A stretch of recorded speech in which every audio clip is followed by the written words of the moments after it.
voy siguiendo una vieja tradición académica de los cursos de posgrado, a la lección inaugural de la 14ª cohorte de la maestría en Economía Aplicada de la Universidad del Valle. Ya tenemos una larga tradición, desde 1989, cuando empezó la maestría, y hemos procurado, por lo menos en las últimas 14 promociones, tener un académico de alto nivel para que venga a hablarnos de los temas que pues, estudiamos en la maestría y también para que sirva de motivación a los estudiantes.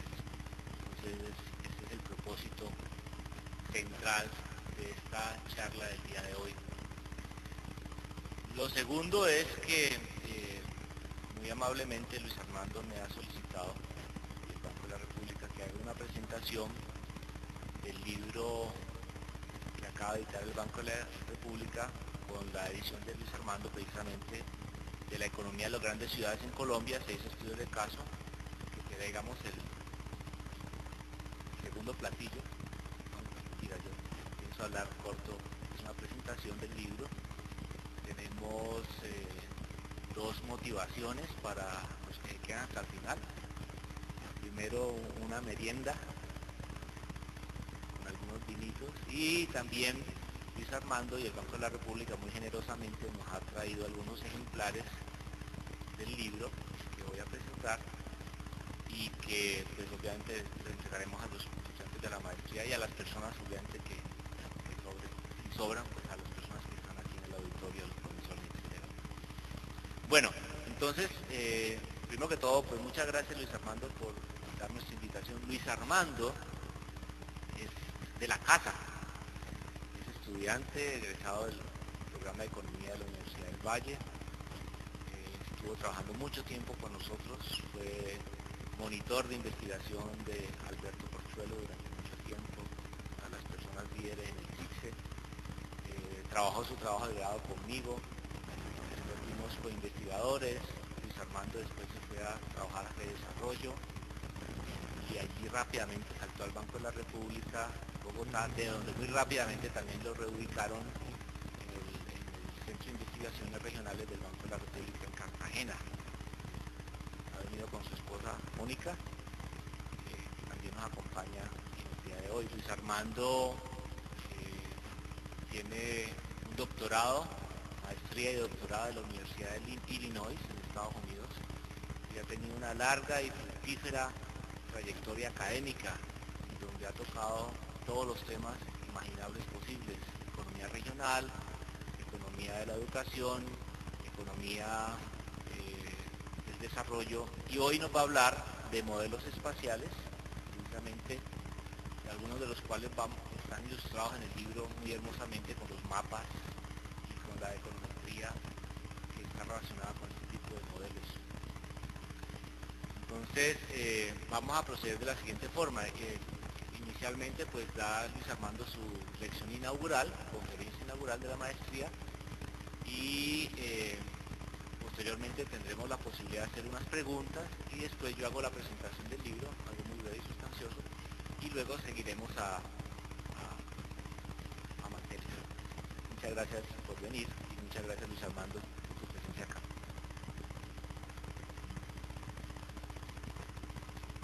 Gracias también por la invitación.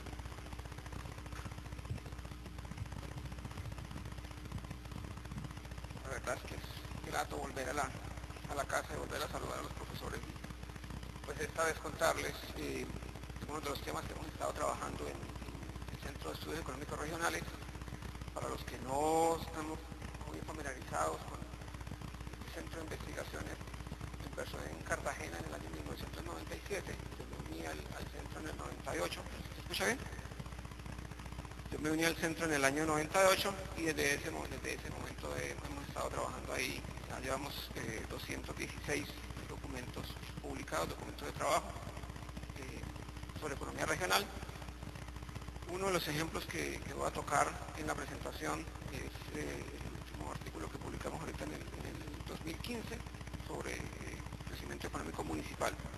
Entonces, esto yo estaba, después de que terminé la preparación, dije esto quedó más como una clase inaugural que como una conferencia inaugural. Así que pues, me disculpan la referencia a cosas de pronto de mucho detalle, pero pues pensé que para estudiantes de maestría que de pronto no han estado familiarizados con esos temas, es bueno como saber de dónde viene toda esta tradición y hacia dónde vamos a llegar al final del artículo que les voy a mostrar, que es como el centro de la sección de la charla. Entonces, primero les voy a mostrar un poco de qué se trata este asunto del análisis espacial y la economía espacial. Y en principio, en este campo de la economía, del análisis empírico, tocamos con algo que es relacionar o buscar una relación entre magnitud, valores similares tanto en magnitud como en localización, es decir, cosas que ocurren en valores similares en localizaciones cercanas, ubicaciones cercanas. Cuando cuando nos fijamos en temas que son como más relacionados con la biología, con cuestiones naturales, uno ve una relación muy sencilla. Hay cuestiones de contagio o fenómenos en el espacio que se dan que permiten que se den esa similitud tanto en valores como en localización.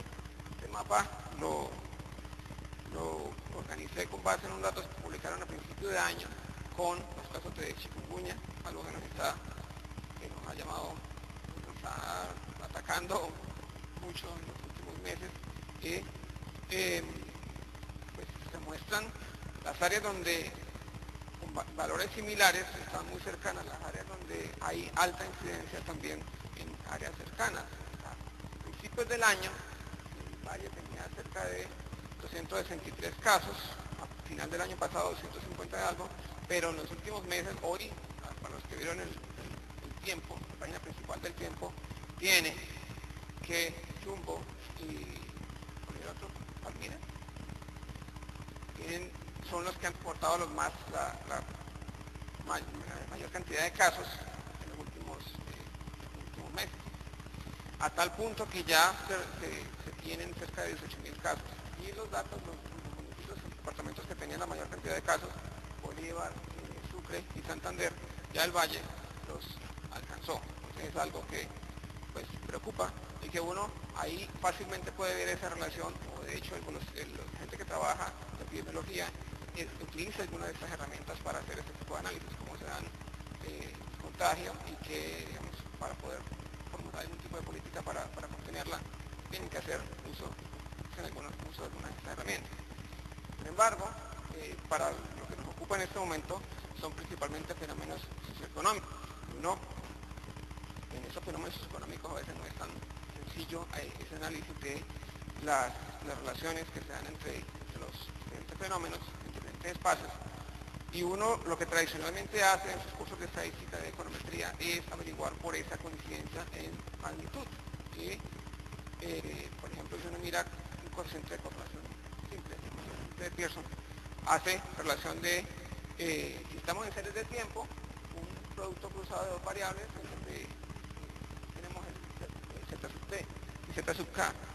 Si están medidos en dos tiempos, T y T menos 1, estamos hablando de correlación serial o de autocorrelación, lo que clásicamente vemos en los cursos de econometría en series de tiempo. Y la autocorrelación espacial sería relacionar lo que ocurre ZT medida en un punto en el espacio y ZK medida en otro punto en el espacio. Esa relación aquí en el espacio decimos es multidireccional. En series de tiempo ustedes siempre van a lo que pasó con una serie determinada en periodos anteriores afecta el presente y va a afectar el futuro, pero no viceversa, al contrario. Acá en el espacio vamos a ver que esas relaciones son multidireccionales, entonces lo que ocurre en un municipio específico que se aumenta el contagio por alguna enfermedad hace que de pronto su vecindario se aumente también, pero a su vez cuando allá van personas y traen el virus otra vez nuevamente acá, entonces se da un proceso de retroalimentación. Ese es uno de los elementos fundamentales que se analizan en esta parte de la econometría espacial.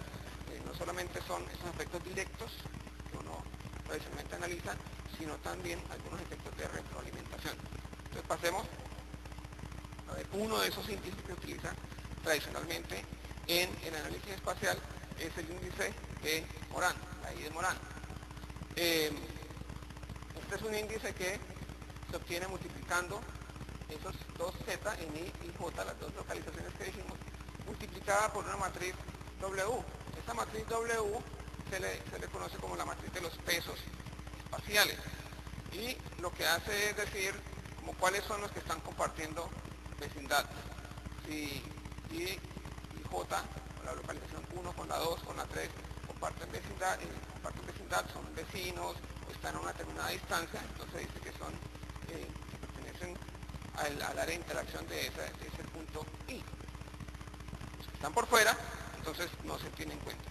Eso es una matriz que la podemos ver simplemente como, inicialmente como una matriz de conectividad, unos en la localización 1 con la 2 si son vecinos, entonces aquí va un 1, si la 1 con la 3 son vecinos, aquí va un 1, y luego se estandariza dividiendo por la suma fila, entonces aquí no sería 1 y 1 sino un medio. ¿Esto con qué propósito? Con el propósito de que cuando multiplicamos esa matriz W por un vector Y, lo que me da como resultado es el promedio ponderado de los valores en el vecindario. Entonces, esto que tenemos acá sería este producto que tenemos aquí. A eso es lo que se le conoce como el rezago espacial. Es el paralelo con el rezago en series de tiempo. Un paso atrás, uno, este es un paso atrás en el vecindario. Y ese paso atrás se formaliza en econometría como un promedio ponderado de lo que ocurre en el vecindario. Entonces, si uno grafica ese producto de WZ, que es el rezago espacial, contra el valor de la Z, se obtiene lo que se conoce como el diagrama de dispersión de Morán, y es ahí que veamos en la formulita, se obtiene como la pendiente de esa línea recta que pasa por esos puntos. La interpretación es muy sencilla y positivo, dice que autocorrelación positiva, o sea que hay valores altos de una variable que están rodeados de valores altos, valores bajos de una variable que están en su vecindario rodeadas de valores bajos. Una autocorrelación negativa, es el signo del coeficiente es negativa, es lo contrario, altos rodeados de bajos, o un patrón de competencia. En los fenómenos espaciales que uno analiza, en economía sobre todo, es muy raro encontrarlo.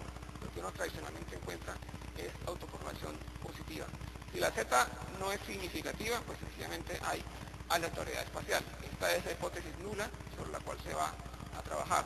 O sea, este es como el punto, el marco de referencia para saber si nos alejamos de esa condición de aleatoriedad, decimos que hay un patrón espacial. De hecho, si el patrón es aleatorio, esto sería lo que uno obtendría haciendo ese diagrama de dispersión que les mostré. Una variable aleatoria, estandarizada respecto a la media, y este es el rezago espacial de esta variable, la pendiente de esta línea es 0. ¿Sí? Ahí no hay absolutamente ninguna relación, ningún patrón que emerja de esa relación. Ahí estaríamos en el caso de aleatoriedad. Utilizando este diagrama, les voy a mostrar ahorita un ejemplo de cómo, qué tipo de aplicaciones se pueden hacer con eso.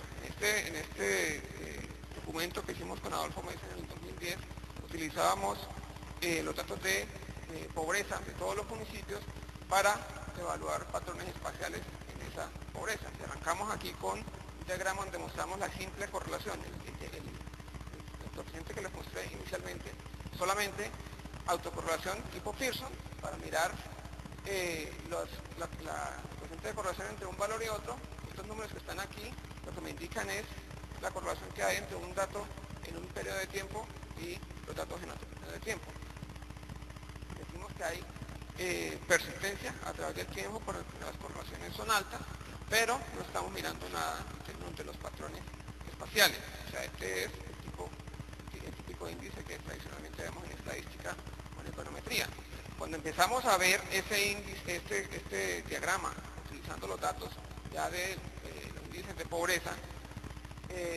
Empezamos aquí con el año del censo del 73, un índice de 0.11, significativo del 1%, o sea, de ahí, a pesar de que hay bastante dispersión en algunos puntos, sí aparece un coeficiente significativo, ese coeficiente de Moras, mostrando que hay esa coincidencia de valores altos, de alta pobreza en el vecindario, la ubicación y esta pobreza les dije que era el promedio ponderado al vecindario, o sea, estos los que están acá encima son los que tienen alta pobreza en el vecindario también.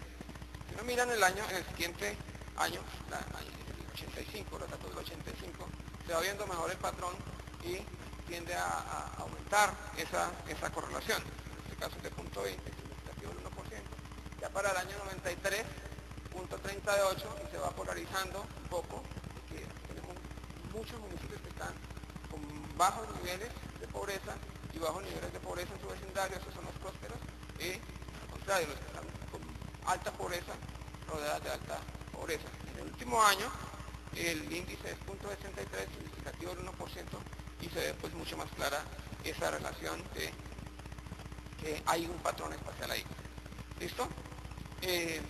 Algunas cosas que hay que tener en cuenta respecto a este análisis es que esta es una herramienta inicialmente pues, descriptiva que nos permite hacer un análisis exploratorio de qué patrones pueden emerger de los datos, pero y nos dice que hay algunos clústeres o algunos puntos atípicos, de acuerdo si están muy alejados de esa línea, pero no nos dice cuáles son las razones de esos clústeres o de esas agrupaciones.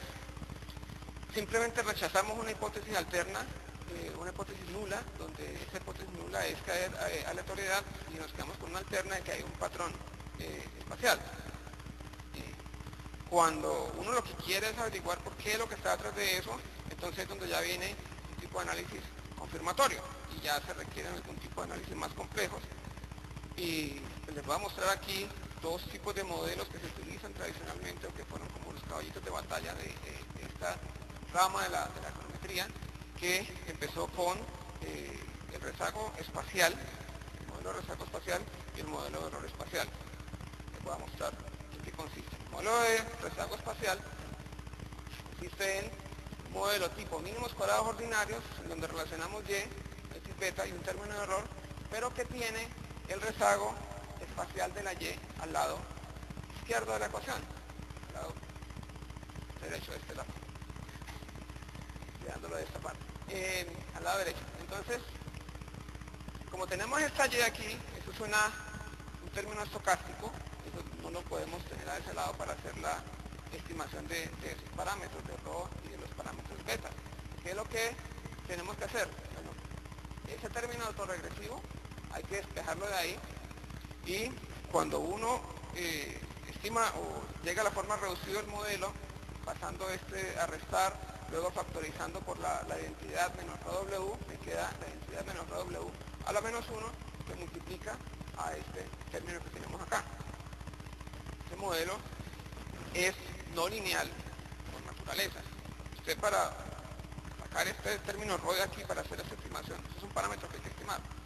Eso no lo podemos obtener de forma lineal, como si podíamos obtener, si fuera solamente esta parte, el beta, por mínimos cuadrados ordinarios. Entonces, la hipótesis que vamos a probar aquí, para saber si existen esos patrones espaciales, es que este ρ sea igual a 0, porque sería i menos 0, o sea, la identidad a la menos 1, la identidad multiplicando al resto. O sea, si ese ρ es igual a 0, volvemos a los mínimos cuadrados ordinarios, y estamos en el mejor de los mundos, porque ese es el mejor modelo posible, mejor estimador lineal incercado. ¿Sí? La otra alternativa, bueno, si no tenemos en cuenta ese WY, si ese rezago espacial es importante en el modelo, pues estamos cayendo en problemas econométricos como sesgo por omisión de variable. Ese término es importante, lo estamos excluyendo.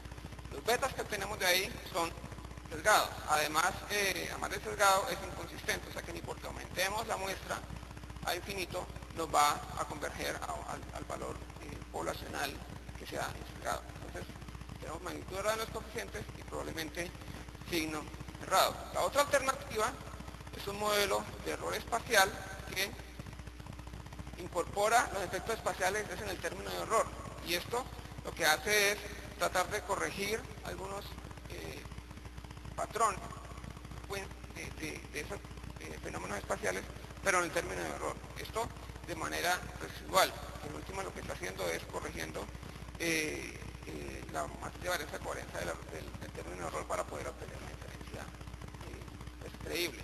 Aquí no se incorporan spillovers o efectos de derrame o esos efectos de retroalimentación como si los incorpora el modelo de rezago espacial, porque si usted mira la forma reducida de ese modelo, si se reemplaza esta E aquí y se defactoriza, nos queda Y igual a X beta más y menos lambda W la menos 1 por U. Se saca la derivada parcial de Y con respecto a X, le quedan los términos beta y los podemos obtener directamente. Acá no los podemos obtener directamente porque la derivada parcial de esto con respecto a beta está premultiplicada por esto. ¿Sí? Entonces, uno de los errores que se comete cuando se hace ese tipo de análisis es que se analizan los coeficientes directamente como si fueran derivadas parciales que se pudieran obtener de una vez y no se pueden obtener de una vez porque es un análisis no lineal. En este caso, como les decía, estás corrigiendo la varianza covarianza, el mínimos cuadrados ordinarios ahí es sesgado, los betas sí son verdaderos betas, pero es ineficiente. Entonces, esa estimación de ese modelo se hace principalmente para corregir la matriz de varianza covarianza y obtener una diferencia que sea más creíble. Aquí les voy a mostrar un ejemplo de la edición especial de la revista ESPE que se dedicó, la número 70, que se dedicó al análisis de la economía en las ciudades, en donde Harvey Vivas presentó un artículo, o publicó un artículo de la persistencia de la segregación residencial y composición del capital humano por barrios en la ciudad de Cali. En este caso, Harvey utiliza un indicador de capital humano, yo no sé si ya les hice la presentación aquí, yo les estoy repitiendo, entonces vamos rápido. Un indicador de densidad del capital humano, los que tienen alto capital humano con respecto a los que tienen bajo capital humano, y lo hace ese indicador por barrios, hace también un indicador de la concentración de la población afro y aplica algunas de estas herramientas. Por ejemplo, aquí tenemos el diagrama de dispersión de Morán aplicado a esa métrica de capital humano. A él le da .6287, ese coeficiente de correlación espacial significativo al 1%. Entonces, después de que hace estos análisis exploratorios con las variables que está utilizando en el estudio, pasa a esa etapa confirmatoria. Hace un análisis ya de un modelo espacial, y en este caso corresponde a un modelo tipo LAG, rezago espacial, en donde esa densidad del capital humano en el 2005 está relacionada con su rezago espacial, y para analizar la persistencia incluye también esa misma densidad de capital humano pero en el año 93, y esta es la variable de la concentración o el índice de localización de la población afro, como lo que nos dice es qué tan concentrada está la población afro en algunos de los barrios. Arranca haciendo el análisis por mínimos cuadrados ordinarios a ver si de pronto puede quedarse con este. No tiene que irse a la complejidad de los modelos espaciales. Lamentablemente, cuando se hace el análisis del índice de Morán, le da que hay correlación espacial en los residuales, entonces ya tiene que pasar a ese análisis espacial. Y en la estimación del modelo de rezago espacial, pues obtiene un RO de 0.19, constante, el coeficiente de la densidad en el 93, significativa, indicando pues que hay esa persistencia en la segregación. Los que tienen alta concentración de alto capital humano están rodeados de alta concentración de capital humano, inclusive desde el año 93, o sea, tiempo atrás venía ese patrón. Este es un modelo tipo LAG. Cuando tenemos algunos otros fenómenos que también están presentes en los modelos, como que no solamente la parte de ortorregresiva espacial, sino que también se deben incluir rezagos espaciales de las variables independientes, y que las hipótesis alternativas pueden ser modelos tipo de error, no solamente rezago contra mínimos cuadrados ordinarios, sino que la alternativa es un modelo tipo de error. Entonces pasamos a otro tipo de modelos, que es el ejemplo que les voy a mostrar ahorita. Este es el artículo de crecimiento económico municipal, o crecimiento municipal en Colombia, el papel de las externalidades espaciales en el capital humano y el capital físico. Es el documento de trabajo de tercero número 216 que se publicó ahorita, es en coautoría con Lucas Hahn, en persona. rápidamente vamos a profundizar sobre este tema. El tema está en el contexto de los modelos de crecimiento y convergencia en Colombia. Y aquí traje a colación algunos de los artículos que se han publicado sobre el tema. Han trabajado en diferentes escalas, mirando por departamentos, por municipios, áreas urbanas, utilizando diferentes tipos de variables. Por ejemplo, los que están acá se concentraron en variables tipo ingreso. Adolfo Meisel construyó una serie de promedio de la estatura por departamentos desde principios del siglo pasado y hizo un análisis bastante completo sobre la estatura, diciendo, mire, si queremos analizar el estándar de vida, la estatura es un buen indicador. Entonces vamos a ver qué pasó con la estatura desde principios del siglo pasado. Otros que han trabajado variables sociales, no solamente económicas, son en el 2005 Tobón, utilizando el alfabetismo, mortalidad, departamentos utilizando datos de panel, con el índice de desarrollo humano, o alfabetismo, expectativa de vida, tasa de homicidio, utilizando modelos de panel con econometría espacial. Este es un artículo de Vicente Royuela y Gustavo García, que estaba en ese momento en Barcelona. Entonces, ¿cuál es el objetivo de ese trabajo en relación a la literatura previa? Lo que nosotros queremos hacer es analizar el efecto de variables capital físico y capital humano sobre el crecimiento económico municipal. Vamos a hacer una estimación de un modelo que es derivado de una teoría económica, en contraposición a algunos de los que han hecho el trabajo previo, que han incorporado la economía espacial.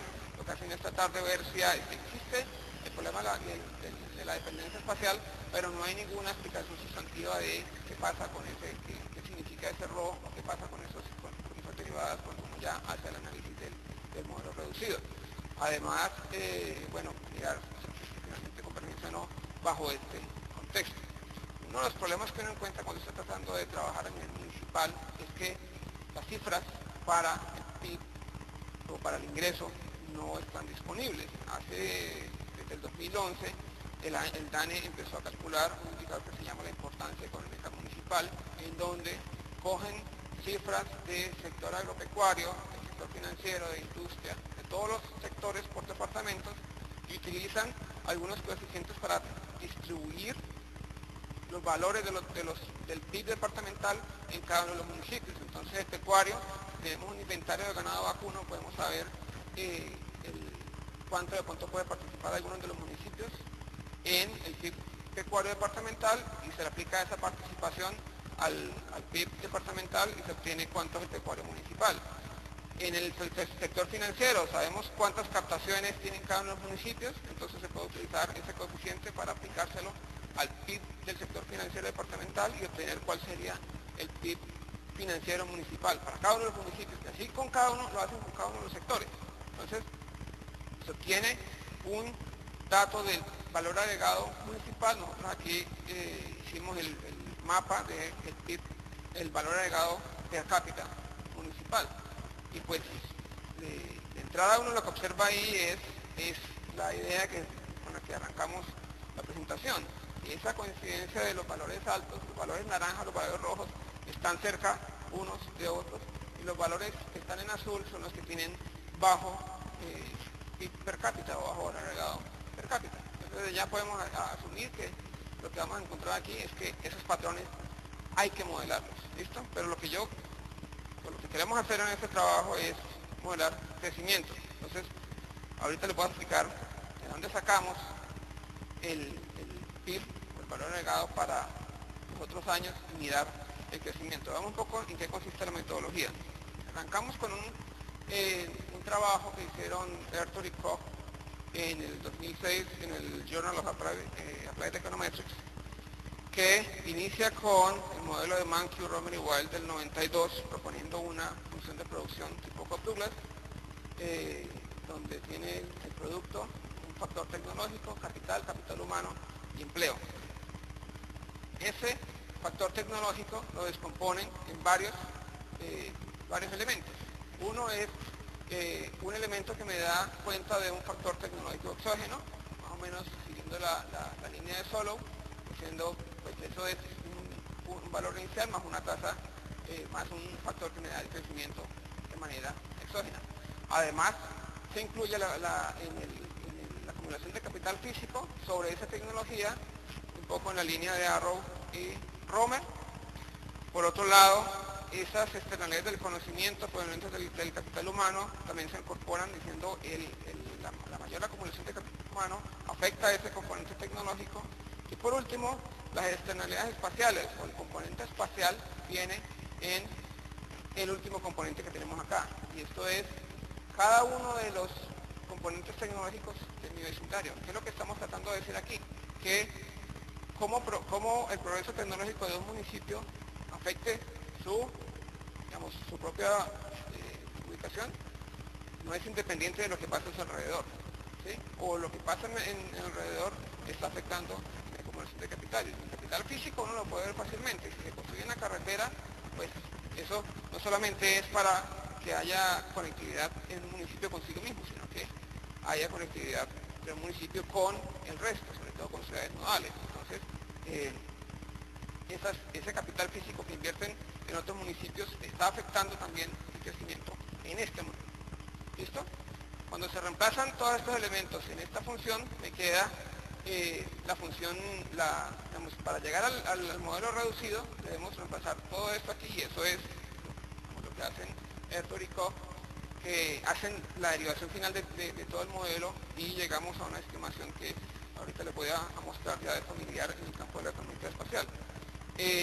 Los efectos espaciales, como les decía, los estamos incorporando por una matriz de ponderaciones: 0 si no son vecinos y 1 si son vecinos, estandarizándola por fila, para que al final lo que obtengamos es el rezago espacial de esta variable, o sea, el rezago espacial del componente tecnológico, que luego se va a reemplazar en la función de producción. Cuando se reemplaza, me queda que el producto por trabajador está afectado por el componente tecnológico, por el capital del municipio I, por el capital humano del municipio I, y por el capital físico, el capital humano de las demás municipalidades. Entonces, si estos componentes son importantes, ahí es donde vamos a ver que las externalidades sí son importantes para el crecimiento de cada uno de los municipios. Luego, cuando se tiene la ecuación en estado estacionario, es cuando ya los factores ya llegan a un punto de equilibrio, que no crecen más, se tiene una estimación de este estilo. Voy a explicar aquí rápidamente qué es lo que estamos viendo aquí. O sea, este es el capital físico, el capital humano, el capital físico multiplicado por esta matriz W, o sea, el capital físico de mi alrededor, el capital humano de mi alrededor, y también la variable dependiente que tengo acá multiplicada por W, o sea, el rezago de esa variable, el rezago espacial.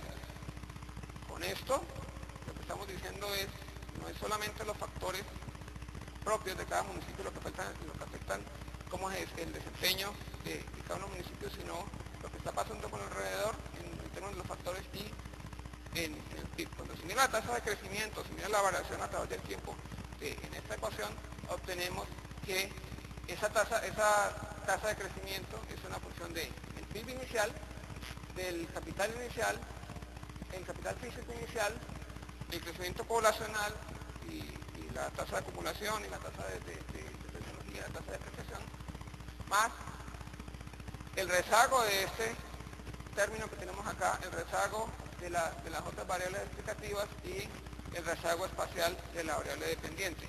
Este modelo ya no es un modelo tipo lag, ni es un modelo tipo error, es un modelo, se conoce como un modelo espacial tipo Durbin, en donde los efectos espaciales están incorporados en ese efecto, en la parte autorregresiva. O sea, que tengamos la variable dependiente acá multiplicada por WJ, es el componente autorregresivo, pero también tenemos las X rezagadas espacialmente. Entonces, de forma compacta, lo que estamos viendo es un modelo tipo Y igual a RWY más X beta más WX beta más el término de error. Si uno factoriza este RWY al lado de acá y luego multiplica por la inversa de este término a ambos lados, nos queda que Y es igual a I menos RW a la menos 1, que multiplica X beta, y menos RW a la menos 1 X beta más el componente de error. Nuevamente es un modelo donde tenemos estos ρ aquí dentro de esta inversa que no los podemos obtener de forma lineal, es un modelo no lineal, y pues hay que utilizar ya sea máxima verosimilitud o algún otro tipo de estimación tipo bayesiana, por ejemplo, como es el que utilizamos acá, para obtener esos términos. Una cosa interesante aquí en este tipo de modelos es que cuando se prueba lo que se conoce como la hipótesis del factor común, la hipótesis del factor común parte de ese modelo de forma compacta y se prueba la hipótesis de que teta es igual a menos rho beta. ¿Con qué fin? Miren que si esto se cumple, asumimos que se cumple y se reemplaza en la ecuación, nos queda que este término es igual, y aquí ya no nos queda teta, sino que nos queda menos rho beta. O sea, menos rho beta lo reemplazamos aquí, luego despejamos esto y lo factorizamos acá, factorizamos a x beta, de ahí el término de la hipótesis de factor común, factorizamos a x beta, multiplicamos a ambos lados por y menos rho w igual a menos 1, y lo que obtenemos es y igual a x beta más y menos rho w igual a menos 1 por e. Este fue el modelo que les mostré hace un rato, que era el modelo de error espacial. O sea que si se cumple esa hipótesis de factor común, el modelo tipo Dormer se reduce a un modelo tipo error espacial. Dicho de otra manera o de manera sustantiva, si se cumple esa hipótesis, la autocorrelación no está presente de manera sustantiva, o sea, no hay ningún efecto de imitación o de spillover, sino que es algo simplemente que está capturando en el término de error para hacer ajustes en la precisión de los estimadores, no más, ¿sí? No hay eso de spillover, no hay imitación, no hay nada que esté haciendo contagio o que nos esté mostrando un fenómeno espacial sustantivo. Entonces, vamos a los datos que utilizamos en el trabajo. Es una muestra de 893 municipios para los cuales encontramos información completa, o sea, de todos los indicadores que utilizamos para construir las variables. Tenemos varios indicadores de capital humano y de capital físico. Por ejemplo, indicadores de equipamiento urbano, de servicios públicos, de qué tantos energía eléctrica o acueducto, etcétera, tienen las viviendas, densidad telefónica. Entonces en el año 93, o sea que esta densidad telefónica como indicador de infraestructura en este momento, diría uno, no es como muy importante si tiene un teléfono fijo o no, pero para aquella época sí era importante como un indicador de infraestructura, y carreteras por habitante por kilómetro cuadrado. Tenemos en capital humano coberturas en primaria, secundaria, completa y educación superior. La variable dependiente que utilizamos es el crecimiento del PIB municipal, y para ello necesitamos una estimación en 2 puntos. Entonces, lo que se hace es seguir la misma metodología que utiliza el DANE para imputar esos datos municipales y distribuir cuánto es el PIB departamental en cada uno de los municipios. Utilizamos los ingresos corrientes municipales, que es una variable que se consigue de planeación para varios años atrás. Entonces cogimos y con cuánto participa cada uno de los municipios en los ingresos corrientes que genera el municipio sobre los que se generan en el total del departamento. Y ese valor se le aplica al PIB departamental para distribuir y obtener cuál es el valor que le corresponde al PIB municipal en cada uno de los años. ¿Qué tan bueno o qué tan malo es la estimación? Nosotros hicimos la correlación en este año, en donde sí tenemos las dos cifras, tanto la que produjo el DANE del valor agregado municipal, como la que calculamos nosotros con esta metodología. Y aquí calculamos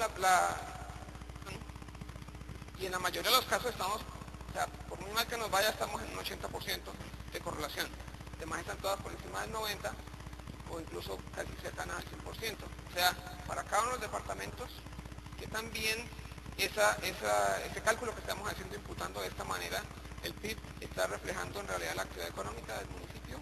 Pues, ¿dónde nos va mal? O sea, el 80% no me parece una correlación mala, pero ¿dónde, digamos, se dan esos casos? Casanare, Meta, Cesar, Boyacá, principalmente departamentos que están muy relacionados con actividad, con recursos mineros o con recursos primarios, con petróleo. Ahí es donde de pronto falla un poco el indicador. De todas formas, en realmente esos municipios tienen muy poca representatividad en el total de la muestra. Vamos vamos a ver el mapa de, bueno, hicimos el cálculo de los dos con esa metodología, tanto para el 93 como para el 2012. Y aquí hay algunas estadísticas descriptivas del resto de variables que utilizamos. Le damos el mapa.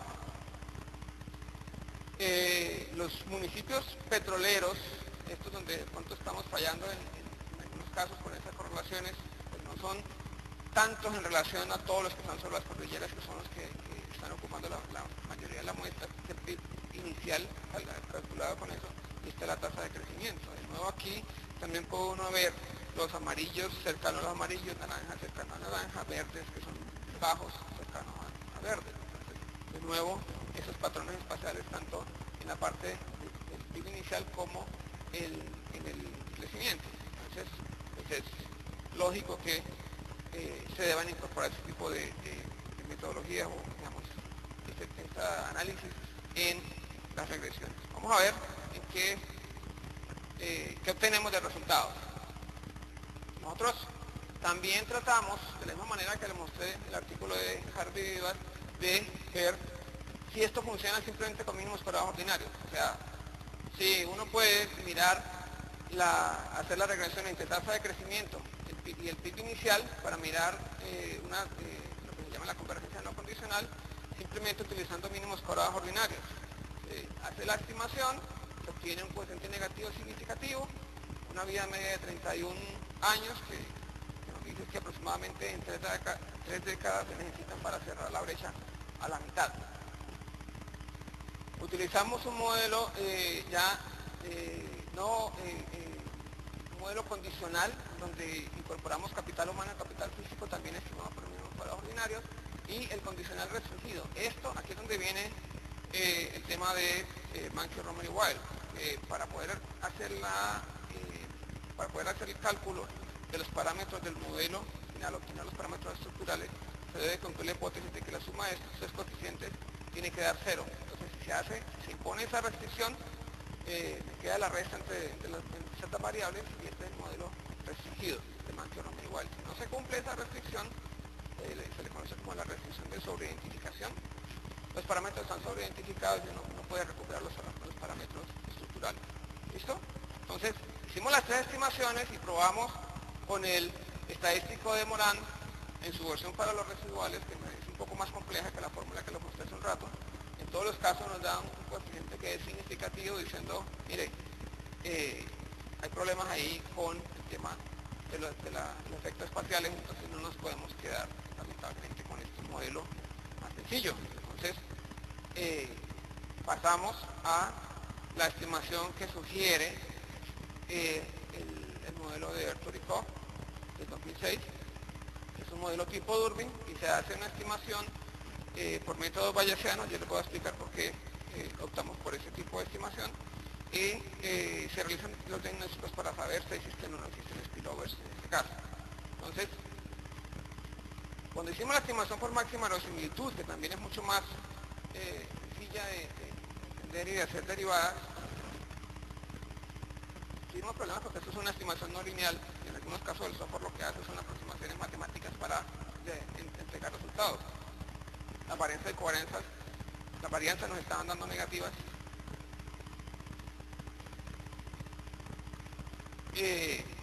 Las varianzas nos estaban dando negativas, y entonces pues, la inferencia va a estar errónea. Entonces lo que hicimos fue utilizar un tipo de estimación bayesiana, en donde ya no es máxima verosimilitud, sino que estamos hablando de probabilidades, estamos hablando de la probabilidad del posterior marginal probability, la probabilidad marginal posterior sería más o menos la idea. Y es decir, mire, ¿cuál es el mejor modelo cuál es la mejor opción para estar describiendo el proceso generador de datos? Aquí empezamos comparando en el modelo no restringido un modelo tipo Durbin y un modelo tipo de error, y lo que nos está dando el resultado es que 100% de probabilidad está puesta sobre el modelo tipo Durbin. O sea, probando esa hipótesis ahí nos está diciendo el mejor modelo es el modelo tipo Durbin. Si hace el modelo restringido, igual el 100% de la probabilidad, 100% de probabilidad es el modelo tipo Durbin el que está prevaleciendo ahí en los dos procesos. Y si nos olvidamos de si es restringido o no restringido, sino que probamos ya el Durbin solamente comparándolo en sus dos versiones, restringida y no restringida, nos da como resultado que es un modelo tipo Durbin restringido. En este caso no nos da 100%, nos da .9981, pero por efectos prácticos eso es casi 100%, entonces nos quedamos con esta opción. De nuevo, aquí lo que estamos diciendo es los datos están respaldando el modelo que nos sugiere la teoría. De todas formas, pues uno podría simplemente hacer la estimación porque de manera sustantiva usted está diciendo este es el modelo teórico con el que yo arranco y esto lo puedo estimar. Pero pues para hacerlo un poquito más transparente, la forma con la cual llegamos a resultados, se hacen todos los diagnósticos para saber si se está siguiendo o no el proceso que nos indica la estimación, que nos indica, digamos, el marco teórico del que arrancamos. Cuando se hace la estimación tipo Durbin, este es el modelo no restringido, este es el restringido, este es el que finalmente, con el que finalmente nos vamos a quedar. De nuevo, encontramos un coeficiente negativo en el PIB inicial, que se estaría probando que existe convergencia, o no se puede rechazar la hipótesis de convergencia porque hay una relación negativa entre la tasa de crecimiento y el nivel inicial. Si usted inicia muy bajito pero crece muy rápido, pues va a converger hacia los que están arriba. Los que están arriba y crecen muy lento se van a dejar alcanzar. Eso es lo que está indicando esto. ¿Sí? Está negativo. Sin embargo, pues no nos podemos quedar en ese análisis de calcular vida media. Es una cosa en la cual el modelo que estamos siguiendo de Arthur y Koch hace el análisis con ese coeficiente y pues hay que decirlo, este análisis es del 2006. En el 2010 se hizo la derivación de cómo es que se deben interpretar estos resultados y Jim Lesage propuso una forma muy sencilla de hacerlo, es decir, no mirar el coeficiente que está ahí directamente, porque eso sería como sacar la derivada parcial de ahí, sabiendo que es un modelo no lineal, sino que descomponerlo en efectos directos e indirectos. El efecto directo es cuánto le afecta al municipio los componentes propios, y el indirecto es cuánto de ese efecto de spillover se está recogiendo y está viniendo como un efecto de retroalimentación. Ustedes en algún momento han estudiado modelos de insumo producto, esa matriz de Lontief, esos efectos de los encadenamientos hacia adelante y hacia atrás, es como una idea parecida a esto. No solamente la producción del municipio está afectada por un aumento, si aumenta la demanda de un municipio o en un sector, que sería el caso de Lontief, la producción no solamente se aumenta por esos aumentos en la demanda del propio sector, sino que hay demandas intermedias también que se hacen mayores demandas por otros sectores que al final revierten otra vez sobre ese sector. Aquí estaríamos hablando de una cosa similar. Si aumenta el crecimiento de un municipio, los demás también crecen, pero a su vez los otros vuelven otra vez como efecto de retroalimentación. Esos efectos de retroalimentación los vamos a capturar en los efectos directos. Cuando miramos el coeficiente o sacamos la distinción entre los que son los efectos directos e indirectos, y hacemos incluso inferencia para ellos. El coeficiente del PIB inicial es menos 0.0259, o sea, una tasa de convergencia de 2.5, que es significativo. Si uno mira los percentiles, 1, el 5 y el 99, y todos son negativos, es decir, 0 no está en ese intervalo, quiere decir que el coeficiente es significativo. Pero cuando se mira, o sea, hasta aquí, lo que diríamos es que hay convergencia, y eso es lo que se está viendo con la regresión, básicamente. Si se hace la contabilidad en total, cuánto suman esos efectos indirectos como retroalimentación, nos da un coeficiente positivo de 0.0204. En este caso, hasta el 5% uno pudiera decir que, o el 10%, si están mirando a dos colas, es significativo, al 1% no es significativo. En total, la suma de los dos no nos da un coeficiente significativo. Da 0.0055, estos aquí todos son positivos, estos son todos negativos, quiere decir que 0 está en ese intervalo y que ese coeficiente no es significativo. O sea, cuando miramos el análisis ya, sacando del modelo estructural, haciendo el análisis de los efectos directos e indirectos, decimos que ese coeficiente no es estadísticamente diferente de 0. O sea que no hay una relación negativa entre la tasa de crecimiento y el nivel inicial, solución no hay convergencia. Aquí mostramos la tabla de, una vez hace la estimación, se recuperan los parámetros estructurales para volver a la estimación inicial, y pues hasta aquí todo nos había funcionado relativamente de manera consistente, o como uno quisiera que le den los resultados, porque todo se ajustó al modelo con el cual iniciamos. Cuando hacemos el análisis ya del alfa, beta y los TK y los TH, que fue los que les mostré en la ecuación estructural, nos dan solamente algunos parámetros significativos. Beta nos da significativo, alfa no, TK sí no es significativo. O sea, el componente del capital físico sí es importante en la tecnología, pero el componente del capital humano no nos da, y el gamma sí nos da significativo bastante alto. Ese gamma es indicador de los spillovers espaciales. O sea, está presente el componente espacial.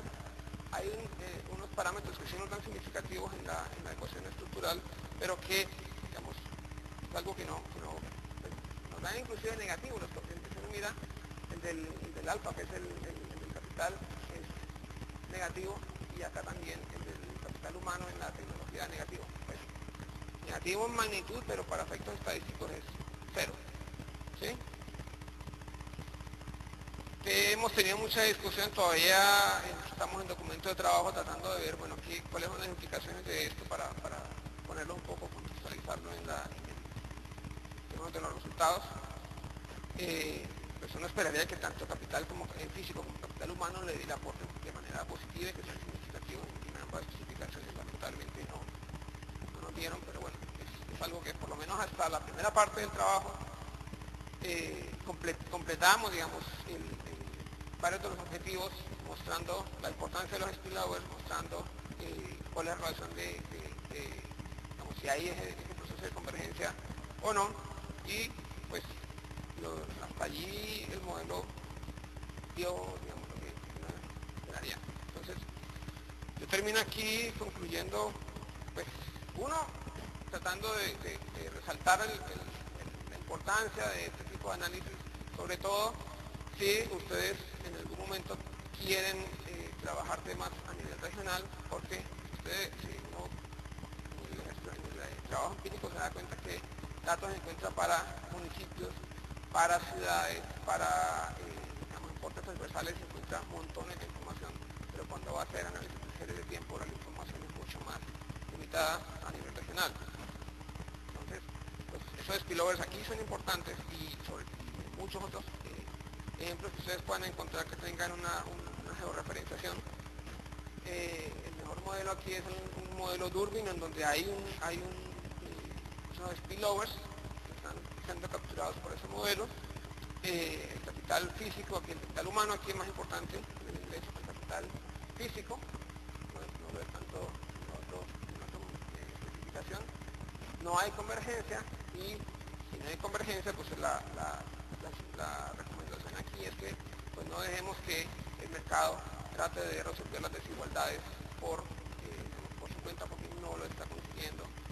Y un poco de propaganda, trabajo que ya hemos hecho anteriormente en términos de reducir de disparidades, de fondos de compensación para ayudar a las regiones más pobres, creo que también están teniendo sustento en esta parte. Finalmente, es una de las cosas que estamos pensando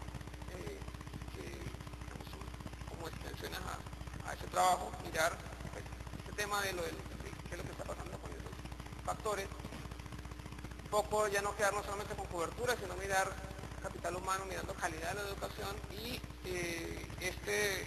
aquí estamos iniciando, extender esto a hacer un análisis heterogéneo donde no solamente se mire esos promedios, finalmente esto es como la tasa de convergencia promedio, uno puede hacer un análisis de manera heterogénea, mirando cómo pueden haber subregiones en donde sí pueda existir ese fenómeno, donde no haya convergencia, donde no haya esa relación, mirando lo que en este momento se ha conocido como clubes de convergencia. Entonces, pues digamos, es hasta aquí les dejo, y bueno, espero que haya servido como motivación y no como un mecanismo de prevención respecto a estos modelos. Uno finalmente ve que los modelos de mínimos extraordinarios son mucho más sencillos, pero pues cuando los diagnósticos le dicen que es mejor irse por algo más complejo, toca darse el trabajito de extender a ese tipo de análisis y pues, finalmente se da cuenta que hay cosas muy ricas en ese tipo de análisis. Si tienen preguntas, con gusto.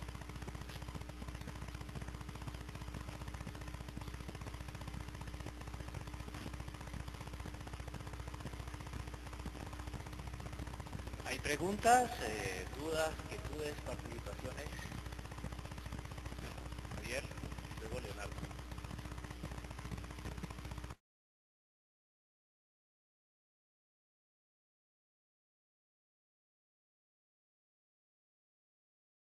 Bueno, respecto al tema de capturarlos, habría que pensar de capturar esos quiebres, habría que pensar ya en un modelo tipo panel, que de pronto es lo que el acercamiento que hicieron Royuela y García, pero de nuevo es salirse del marco teórico donde uno tiene claras unas hipótesis y la forma de capturar esos spillovers y irse por otra herramienta para tratar de capturar otro fenómeno pero alejarse del otro. Entonces eso es un tema. Mirarlo esto por subgrupos pudiera ser también una alternativa, pero entonces hablar de convergencia en 5 años o en 10 años creo que también es un poco como muy...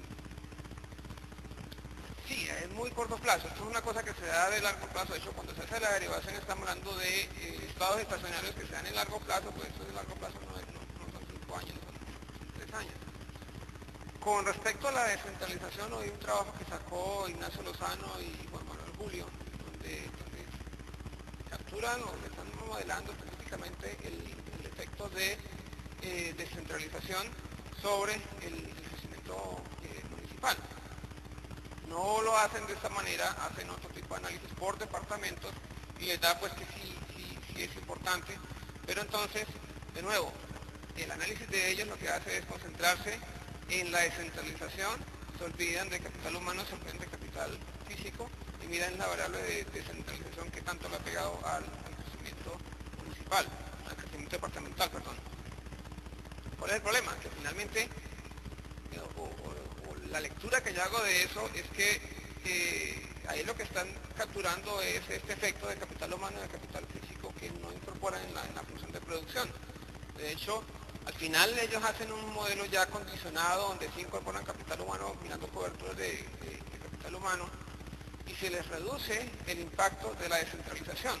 Luego, esa coeficiente que estaban, esa elasticidad que estaban calculando al inicio, que es bastante alta, se reduce a la mitad, quiere decir, mire usted, efectivamente lo que estaba capturando con eso es el efecto de capital humano, que lo estamos aquí haciendo de una manera un poco más detallada. Entonces, digamos, hay diferentes formas y si uno quisiera irse por esa línea, pues habría que hacer caso omiso de esto, es decir, irme caso con este tipo de análisis.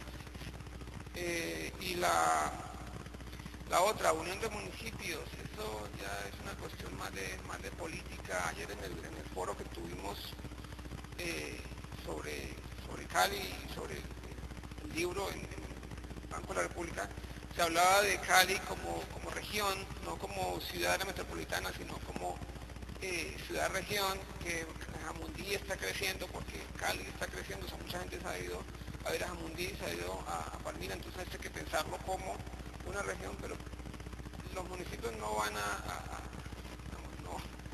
no van a ceder el poder que tienen sobre su territorio para decir vamos a conformar una región para efectos de planeación y que alguien más se encargue de administrar los recursos por nosotros. Eso es bastante difícil.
si me acuerdo.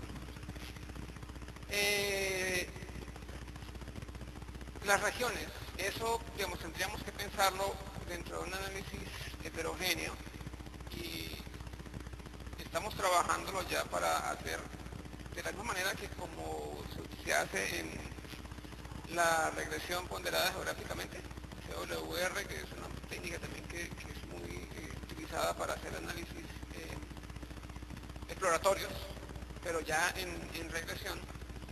Este tipo de modelos se pueden hacer también, se pueden extender de esta manera, y entonces ya no vamos a obtener un solo coeficiente para cada una de las variables, sino que vamos a obtener un mapa de coeficientes, ¿sí? Pero, digamos, no hemos todavía terminado la programación porque este artículo, la primera parte, digamos, la versión más sencilla, la programaron Arthur y Koch, en un artículo donde solamente no era el modelo aumentado, y nos compartieron el código para hacer esa estimación. Nosotros extendimos el código en MATLAB para hacer la estimación del modelo aumentado. De igual manera nos toca con la parte heterogénea, a ver si hay heterogeneidad en este resultado a través de la región. Entonces eso está todavía para trabajo futuro. El tema de la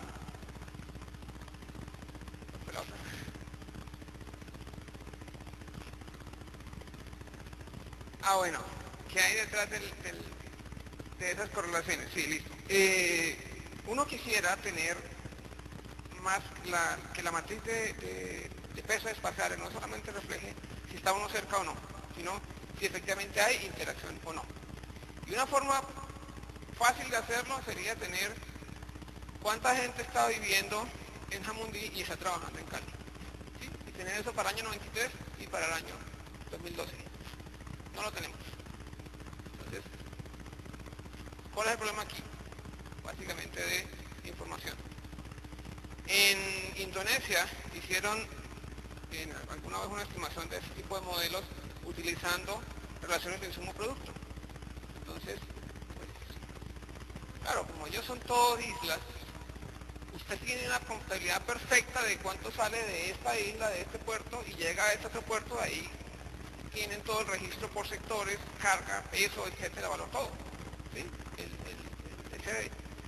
Esa, digamos, comanda ahí de lo que están llevando de un lado a otro está en cada uno de tanto en puerto de salida como en llegada. Nosotros no tenemos ese tipo de cosas entre departamentos o entre municipios, o sea, sería muy difícil. Carreteras, bueno, carreteras sí las tenemos, porque no arman una matriz con la conectividad. Esa también es una solución muy interesante, pero yo no quiero caer en un problema de endogeneidad con la matriz W. Porque si los municipios tienen un desempeño relativamente importante, digamos, son ricos, muy seguramente van a tener mejores carreteras que los pobres. O sea, ahí de entrada ya estamos en la misma matriz W, teniendo en cuenta parte del fenómeno que estamos tratando de analizar, que es quiénes crecen más o quiénes crecen menos y quiénes tenían bajo nivel de PIB y quiénes tenían alto nivel de PIB. Entonces, esa opción sí la descartamos porque cuando yo vaya a sacar el impacto parcial de cada una de estas variables, yo no quiero que esa matriz W sea endógena porque se me complica la derivada, ¿sí? Entonces, no son cosas ¿qué es lo que uno hace finalmente? Bueno, incluyamos en la matriz W algo que sea exógeno, que venga dado por la geografía de quién está cerca de quién. Eso está determinado años atrás.